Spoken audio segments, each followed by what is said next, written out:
Alright, hello, welcome back to another video, and today we are talking about 1972's The Harder They Come. Directed by Perry Henzell in 1972, we follow a young man who moves from the countryside of Jamaica to Kingston Town in an effort to follow his dreams of becoming a famous singer. But after the claws of greed and neocolonialism sink in, he's left with no choice but to turn to a life of crime, which eventually leads to his end. Specifically, today we'll be talking about the protagonist of the film, Ivan. Is he a hero? Is he a villain? Is he something in between? And what does his death mean? To do that, we'll be analyzing Ivan's life and his death to see if there's anything to read between the lines and see how it relates to neocolonialism. But before we get into that, as always, let's talk about our director, Perry Henzell. So, Perry Henzell. Not a lot on this guy. His Wikipedia page is actually very small. Born March 7th, 1936, he actually directed the first Jamaican feature film, which is the film we're analyzing today, The Harder They Come. After The Harder They Come, Henzell had plans for a film called No Place Like Home. Unfortunately though, Henzell went broke during the production of this film and never got to finish it. Years later though, after becoming a writer, he found the original footage and decided to put it together for a rough cut, which would then go on to screen at the 31st Annual Toronto Film Festival in September of 2006. Henzell would then go on to unfortunately pass away later that year in 2006, but not before creating a legacy with his 1972 film, The Harder They Come. So let's take a look at Ivan. He comes from the countryside to Kingston Town in an effort to become a famous singer, but is immediately faced with systemic barriers. Ivan searches and searches for a good job. He even resorts to begging, going up to people's cars asking them for money. Ivan eventually finds menial work behind a church where he's a handyman's assistant.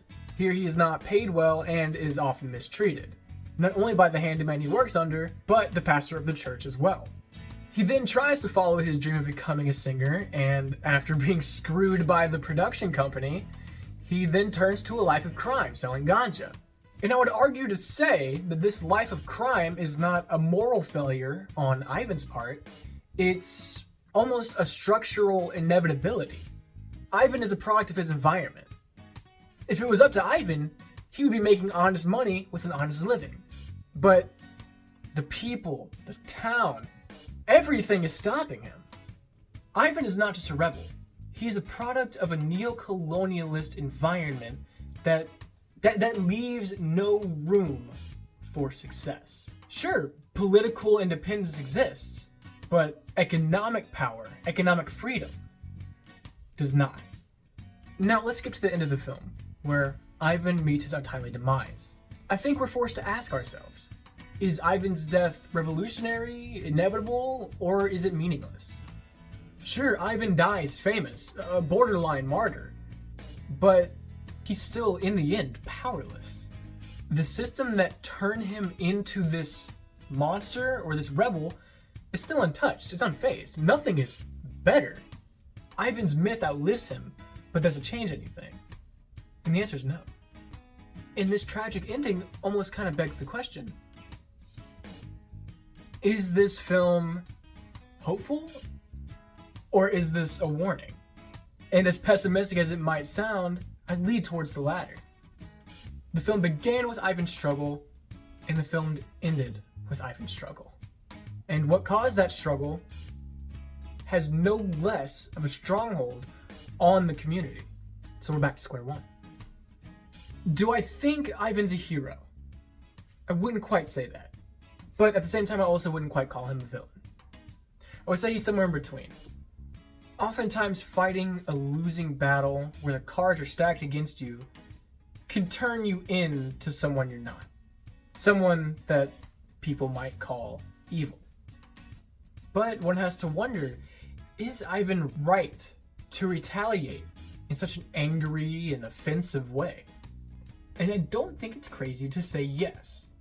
That being said though, I still don't believe Ivan is in necessarily the right. With that being said though, one can't help empathize with Ivan. Would we have done the same thing in his position? Who knows? All we have is Ivan as an example. I personally believe that Ivan didn't have to go down this road.